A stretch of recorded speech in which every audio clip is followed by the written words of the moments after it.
We have already learned many disturbing details about Diddy and his crimes since this trial started, with Cassie revealing disturbing details about the substance-fueled multi-day-long freak-offs she participated in to please Diddy. While Cassie's testimony has already painted a clear picture of what kind of monster Diddy is, we are still missing many important parts of this story, details that likely will be released as this trial goes on and more witnesses testify. While it is being reported there is at least one more key witness, with another that is still missing and will no longer testify, there are still many other victims and witnesses that, if called to the stand, can help bring down Diddy. In today's episode, we will be identifying these people and revealing what they might testify to in court that could end with Diddy serving life in prison.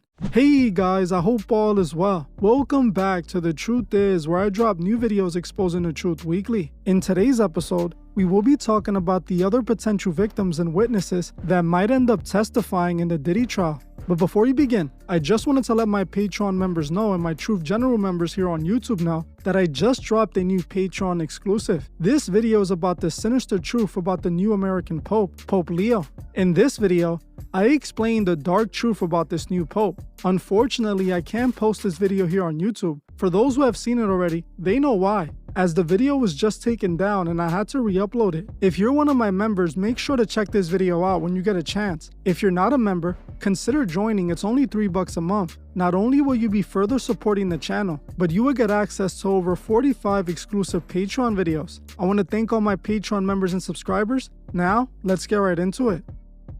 Days into the Diddy trial, we have discovered exactly why Diddy belongs in prison. I have been seeing a lot of people on social media and even in my own comment section claiming that Diddy is innocent, with people stating that he is being persecuted for having strange kinks that he lived out with willing participants. While these people obviously haven't been following this trial or have been researching into this case before it started, for those who are in the loop with the trial know that Diddy is definitely guilty. For those who are out of the loop with the trial, I recently covered some of Cassie's explosive testimony in this video.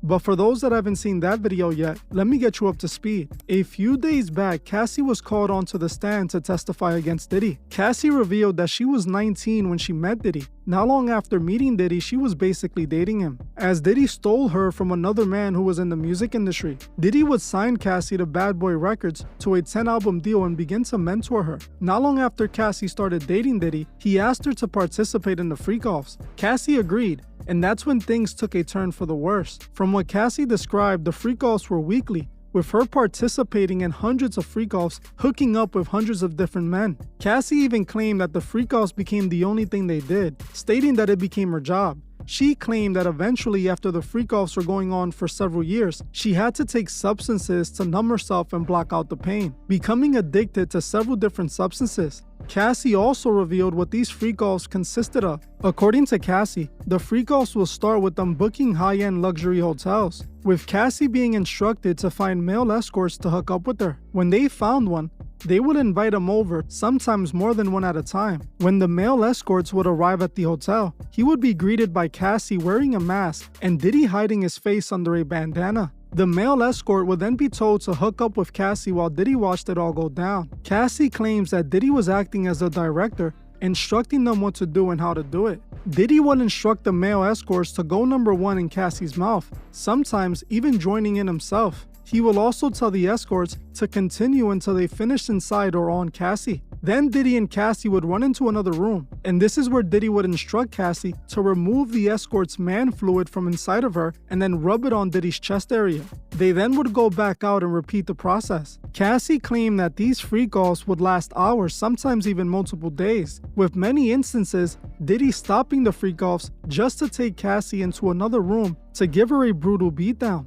Then he would send her back off to the freak-offs. One of the male escorts even testified that he witnessed a brutal beating of Cassie and no longer could perform, so he quit and never returned back to do the job. Cassie also revealed that she caught many infections and was forced to still participate in the freak-offs while being infected, even when she was on her menstrual cycle. Cassie also claimed that Diddy would routinely threaten her with releasing the freak-off tapes as he recorded every one of them. He even played the tapes off his phone to keep Cassie in check. It's obvious that Diddy only signed Cassie to be able to have her as his slave. He knew she wanted to be a star, and made her sell out for it. Don't get it twisted, Cassie did indeed sell her soul, the moment she was willing to participate in these freak-offs to keep Diddy happy and further her career. She sold out. Diddy is the devil in this instance, and although Cassie agreed to it initially, she was still taken advantage of, as Diddy was blackmailing her to continue with the tapes. Now this is already tons of information that paints a clear picture of these freak-offs. Like I said in my last Cassie video, this wasn't a party or a kink, these were all sex magic rituals. While Cassie already made Diddy look like an evil perverted monster, there are still more people that their testimony could paint an even clearer picture of what evil Diddy was up to. We are going to talk about some of the people who could end up testifying in this trial, or at least in my opinion should. Let's start with one of Diddy's former bodyguards, Big Homie CC. Over the last year, Big Homie CC has started to become popular on YouTube and social media. He has come out and called out Diddy on many occasions, going viral for claiming that Diddy had allegedly poisoned Jamie Foxx and was trying to get rid of him. Big Homie CC was also named in a recent lawsuit connected to Diddy, Jaguar Wright, and Drewski that I covered a while back. Big Homie claims to have a lot of dirt on Diddy and has been releasing it on YouTube interviews. But will he reveal this information and testify in court to bring down Diddy for good? Recently, Big Homie did an interview where he made some strong accusations. He accused Diddy of making witnesses disappear and even claiming that he has been targeted for speaking out against him. I had FBI come to my house before and tell me they found a threat against my life. Somebody didn't want me to do this interview. This is a dangerous game people are playing, and some people deserve retribution.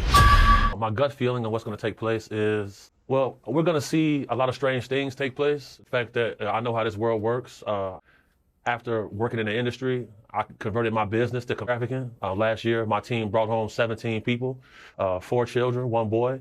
And whenever these trials come about, the closer you get to the trial date, a lot of things start happening to remove people from the case that are going to strengthen the case for the prosecution. And I feel like we're watching that take place now with one of the male worker guys who provided tapes to the feds. He's disappeared. And this is similar to what happened in the Tory Lanez case, where Bodyguard, whose DNA was on the weapon, he disappeared. So I expect to see a lot of strange things take place. I expect to see the defense team do a lot of steps to lighten the image of Combs. And we've been watching that take place. If what Big Homie CC said about Jamie Foxx is true, then even Jamie Foxx should testify, as we all remember the health scare Jamie Foxx went through that was all blamed on Diddy. Recently, Jamie Foxx did a comedy special where he made jokes about being poisoned by Diddy. People around Jamie also seem to confirm this as well. What are some of the things that you heard behind the scenes that were going on before this indictment actually dropped? Well, I know he poisoned Jamie Foxx, and Jamie Foxx reported him to the FBI because of it. I know that's a fact. There's allegation floating around that Diddy has set up Jamie Foxx, or that Diddy was the reason why Jamie Foxx got in the hospital. Well, there was a rumor, or I can't say it was a truth because I wasn't there, but there's been a rumor that the whole time when Jamie was out, for the industry insiders, Diddy had did that to him. Okay. He caught Jamie filming, allegedly, or whatever. They told Jamie to chill. He didn't chill, and allegedly Diddy and security beat Jamie ass, and that's why Jamie was in the hospital, allegedly, right? But then there's the thing where they saying that they gave him some type of pill or something that knocked him out. But it all was alleged connected back to Diddy, right? Because something happened with Diddy and Jamie. Now, more recently, Jamie has a special coming out on Netflix called What Had Really Happened Was, and I went to the taping of it. It was 3 days taping. I went to the first show, I went to the last show. Okay. Jamie Foxx states in this, spoiler alert, but Jamie Foxx states in the special that Diddy was responsible for what happened to him, and he is the one that called the FBI on him. Jamie Foxx might just be Diddy's worst nightmare on that stand, as if he can prove that Diddy was behind his health scare, he could help put Diddy away for many years. Now, if Big Homie gets called to testify and say these things in court, it could help sink Diddy, as if someone who directly worked with Diddy could testify to seeing him do this kind of dirt, it would be someone besides Cassie calling out his wicked ways. Just like Big Homie CC has been calling out Diddy, so has his other bodyguard bodyguard Gene Deal. Gene Deal has been exposing Diddy for many years now. He has brought up many accusations against Diddy and has claimed to have seen him participate in a lot of dirt. While Diddy has been outed for being a disturbing kinky man, one accusation that hasn't been proven is his crimes against kids. Remember all last year, Diddy was being sued and accused of doing stuff to young boys? Yet in the trial, we still haven't heard any instances of that. But according to Gene Deal, he witnessed Diddy's behavior himself. As he claimed, he sent a young Usher to the hospital with pain on his backside. He alleges that, Diddy told him personally that he has with Usher. And when you look at the lawsuit, even though they got Usher's name redacted, you could tell who it is because they describe him as the guy that performed at the Super Bowl. Right. So, we all know who that is, right? How you feel about that, man? Well, I mentioned that earlier, that he said about Stevie J. The Usher part, that's a touchy situation, man. You know what I'm saying? Because I had a certain feeling, and I felt a certain way when Usher got on Shay Shay, and I don't mean to mention other people's platforms, but he got on Shay Shay and he mentioned how great and how good Puff taught him and everything. You know what I'm saying? About the business, right? I know, and people know, that was around in that time that Puff and Usher did have a situation. And that situation led Usher to the hospital. Now, I let Usher explain that to y'all. I let Usher tell that story. But how dare you say a man that groomed you, you gonna give him a pass? Bro, you know I know. Let me reframe you on something. Remember Usher? We was at the Swiss Hotel. Puff had Kim in the room. Had one of Keith Sweat's baby mothers in the big room outside the master bedroom. He came outside in his robe. She gave him a fellatio right there. His back was turned to me. She gave him a fellatio. You knocked on the door. I came and opened the door for you. Puff went in the room. You came in the room and kissed that girl dead in her mouth. Now I'm telling that because you taking up for somebody that you know and a lot of more people know didn't do you right when you was at Diddy camp. Y'all put it together. If Gene Deal would testify this in court and the judge could subpoena Usher, this could be further used as evidence that Diddy did in fact mess with boys. This is important, and I believe it needs to be addressed, especially since it's heavily speculated that Justin Bieber might be one of Diddy's alleged young victims. It's being reported that they will be playing the freak off tapes during the trial. This means that one of those tapes could show other potential celebrity victims. Now, if Justin was really seen on one of those tapes, he would likely be called in to testify.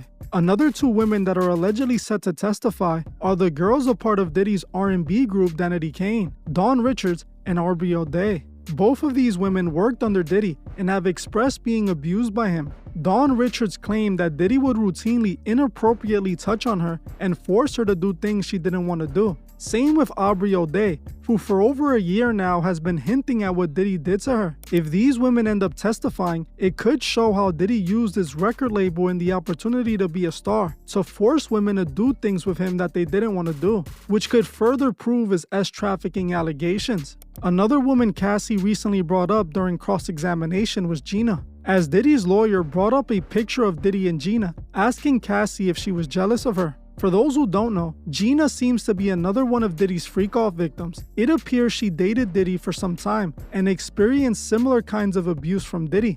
I couldn't find out 100% if she was going to testify, but it does appear so, and she definitely needs to. Back in 2018, Gina did an interview with YouTuber Tasha K, where she exposed Diddy for repeatedly abusing her. Now, she didn't expose the freak-offs like Cassie necessarily, but she did speak on how Diddy would treat her, claiming that he would routinely attack her. Describe it. He was abusive. He was like always belittling me. Always like, he was like mentally, emotionally, and physically abusing me. Diddy. It's not the first time we've heard that. There was an incident, of course, with Cassie, where orders are saying that the police were called because they got into an altercation. I think it was like 2 or 3 years ago, if I'm not mistaken. Tell me some of the things that he would say to you. He would always compare me to Cassie and tell me that I'm the bad one and she's a good one. And he was with both of you guys at the same time. Yeah. Cameras and stuff there. So it's like me, Puff, and Meek. Puff had like leaned forward to like talk to somebody, say hi or whatever. And so I turned over to Meek and I said, happy birthday. He put his hand out and he was like, thank you. So I took his hand and shook it. And as I shook Meek's hand, he turned around and saw it and he got so mad. Wow. And then we probably like stayed like 20 minutes after that happened. And then when we got in the car, he like grabbed my hair. We were in the those Escalade trucks. Okay. I was sitting on this side, he was on the other side, and he like grabbed my hair and like cussed me for doing that. He was like, yeah. He was like, why you shaking his hand for, like, just saying stuff like that. It was I just was like a jealous rage. Yeah. If Gina actually testifies, it will be hard for Diddy to dismiss the accusations of him using violence to control these women. While Diddy uses fame and money to get these women to date him, it's becoming relatively clear that he used violence to keep these women in check and not let them leave.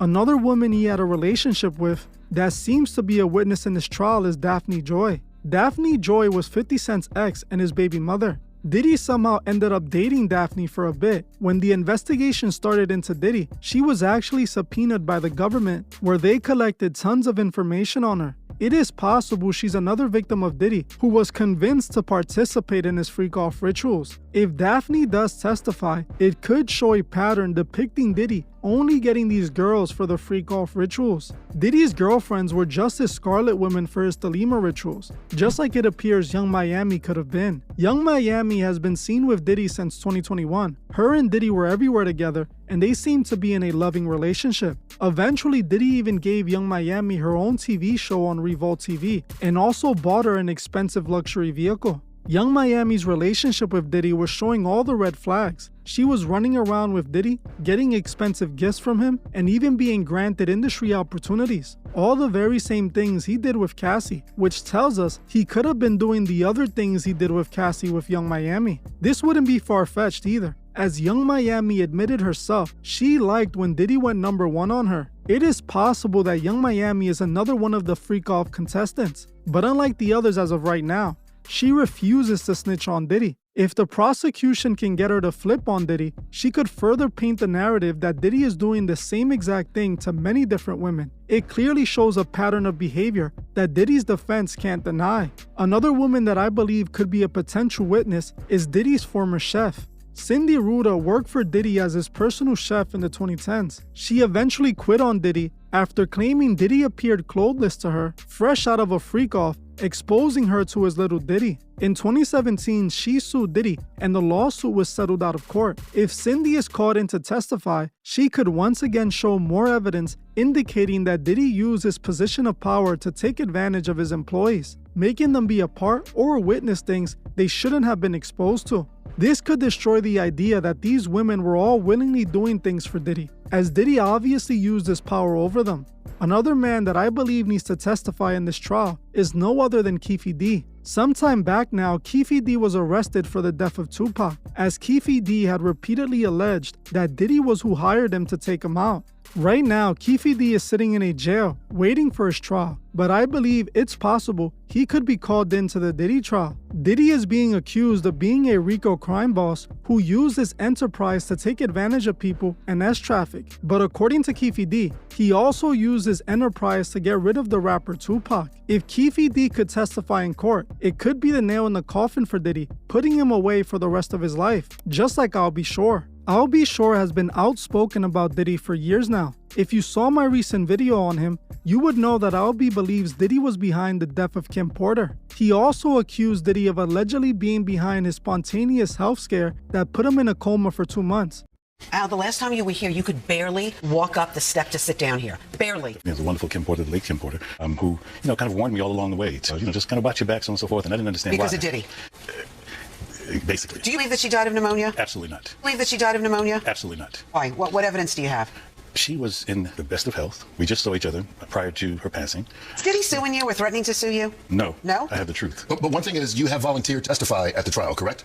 Not as of yet. Actually, I was subpoenaed. Okay. So my attorneys worked something out. So I believe when the time is right, I'm going to discuss it with my attorneys. But you're willing to? Oh, absolutely. Because I was ignored. There was the most expensive PR campaign against me to shut me down. You actually knew what they did to me.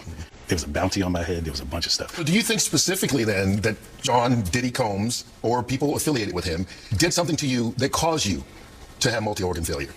I believe this to be the case, yes. I believe this to be the case, yes.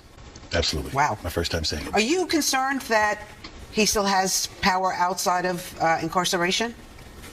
Remember, I'm the only one who spoke up, and I'm the only one left alive. So this is not about a scared thing. It's just time to reveal the truth. Now, if Albee does testify and proves that Diddy was behind the death of Kim Porter, it will surely be over for Diddy. It seems that Diddy is not only a disturbing man, but a murderer as well. The last person I believe needs to testify in this trial is no other than Little Rod. Little Rod was Diddy's former producer, and he filed one of the most shocking lawsuits against Diddy, where he outed him for several crimes. Crimes like transporting underage girls for his freak-off parties. He also accused Diddy of attacking people and other disturbing behavior. It was reported that Little Rod and his lawyer were in the courtroom attending the trial, so I wouldn't be surprised if he's called in to testify and confirm what he saw go down. Right now, this trial is in full swing, while the defense is trying their hardest to bring down Cassie and make her look like a willing participant. All these other potential witnesses could make it clear that Cassie was just one of Diddy's many victims, and Diddy is truly the monster they're making him out to be. I'm gonna keep my eyes on this trial, and I'll keep you guys updated on what I discover along the way. Well, I'm gonna end this one here. I want to thank you all for watching, and I'll see you guys in the next one.